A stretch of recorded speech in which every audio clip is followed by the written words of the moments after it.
Jeremiah O'Keefe, Louis Rossman, and Joel Salatin are pretty rich, okay? They have successful businesses and are worth in the millions. I think O'Keefe's business was about 10 million. I don't know how much Louis Rossman is at or Joel Salatin, right?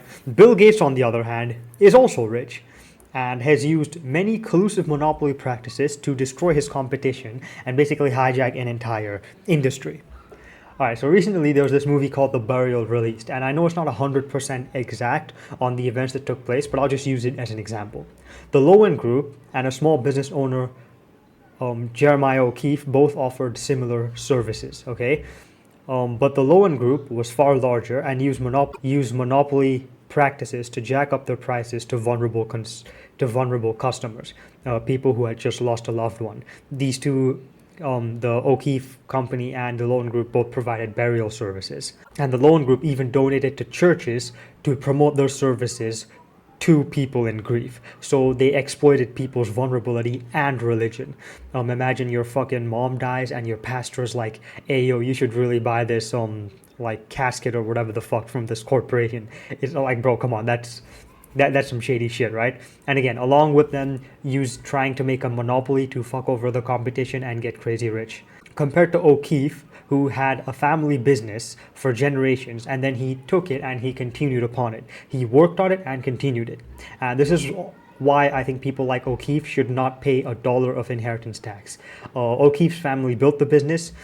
He was raised on the business as well, and he took it further. And his kids worked on it as well, and naturally they should get all of it. It is theirs. They worked on it, they continued it, and they should get to keep it. It's not like he owned some land halfway across the country, like some of the people we're going to talk about later, right? O'Keefe was not some fucking absentee landlord, right? His life was in the business. His blood and sweat was in it too. And so was his kids. And they deserve all of it. No inheritance tax at all. And you see, I actually support small businesses, which is exactly why I oppose this fucking billionaire culture we live in. From praying to Jesus, we now pray to Elon Musk, who basically bought companies before they became successful. That's right, Elon Musk cannot write a line of code. He cannot hold a marriage, he cannot hold his waistline, and he did not found Tesla, okay? This guy called Martin Eberhard did. Elon Musk just bought it, and then he called himself the CEO. Musk was also born with a silver spoon up his ass. His dad owned emerald mine companies in South Africa. And the company was known to, let's just say, dance on the boundaries of ethical production, okay? Notice how O'Keefe's family built up their business, and they used the family to do it. They didn't use any cheap labor from someone else. The O'Keefe family put their own sweat into their business, which is, again, why I think they should not pay any inheritance tax. While the Musk family, on the other hand, had someone else to really do the hard work. And while we're on Musk, his company Tesla receives millions of dollars from the government. Same thing with all these pharmaceutical companies. They get so many grants from the government and then they use IP. All right, that's right. Elon Musk's company is a welfare queen. Okay, this billionaire's company is a fucking welfare queen. Okay, and guess what? During COVID, Elon Musk's company also got a lot of stimulus checks and grants. And at the same time, Elon Musk was opposed to giving checks to the public. I wonder why. Just think about it. Musk can't hold a marriage, and he cannot hold his fucking waistline either. You seriously think this one guy can produce $200 billion worth of stuff? Think again. He is cheating. Same thing with Bill Gates and Steve Jobs. These two did not do a single fucking thing. Okay? Steve Jobs did not invent the iPhone. He took a bunch of public technologies and paid an engineer to stick them together and marketed a shitty product to consumers.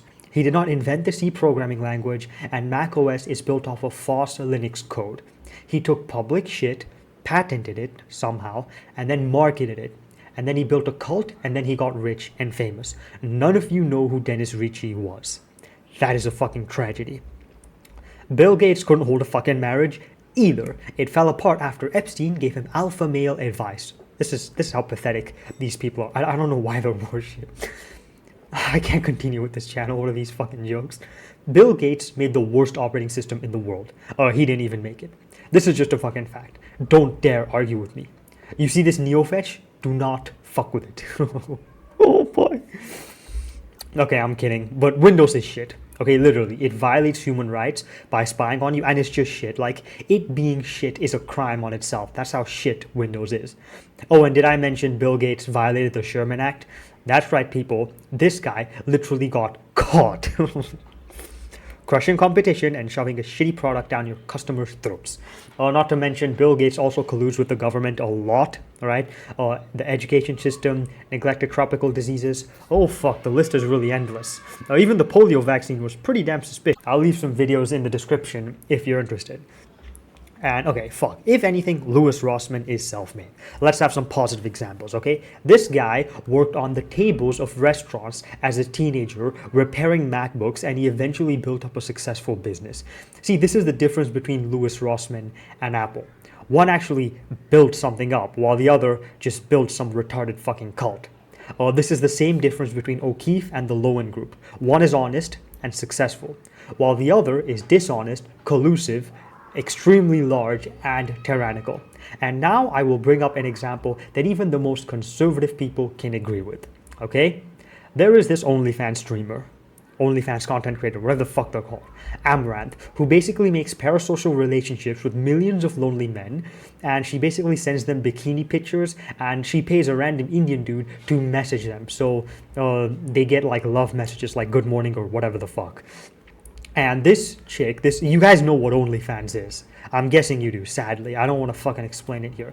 Basically, it is like electronic parasocial relationship girlfriend services, where one girl is like a girlfriend to like millions of dudes, and they all pay her like $5 a month to receive messages, who is actually sent by a fucking Indian guy.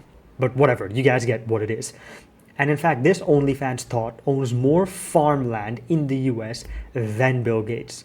So again, you see these quote-unquote socialists like Daddy Hassan Piker, they will not talk about redistribution when it comes to women like this, or when their own ass is on the fucking line. Hassan Piker owns a $3 million mansion. You see, Hassan wants to redistribute STDs, not wealth. This man does not give a fuck about you. Neither do any leftists. I'll get into that as well.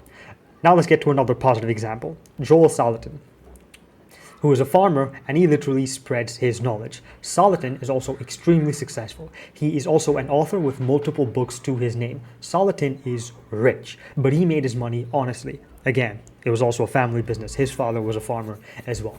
And Joel Salatin literally advocates for many small farms as opposed to one big farm, under the notion that bigger farms are also vulnerable and unsustainable and cruel. That's right. This man has single-handedly did more for the world than any fucking vegan climate protester or a university graduate or billionaire. This guy actually talks about animal cruelty as well. He talks about how animals should live a good life before they're slaughtered for meat. And this is why he opposes the industrial farming where animals are raised in a cage and that kind of bullshit. And you see, when somebody gets as rich as like Bill Gates or Elon Musk or any of these fuckers, you best bet their ass they are colluding with some fucking governmental authority. Like, I am sorry, you do not get that big out of merit, and you do not get that big on your own. Someone is protecting your ass, okay?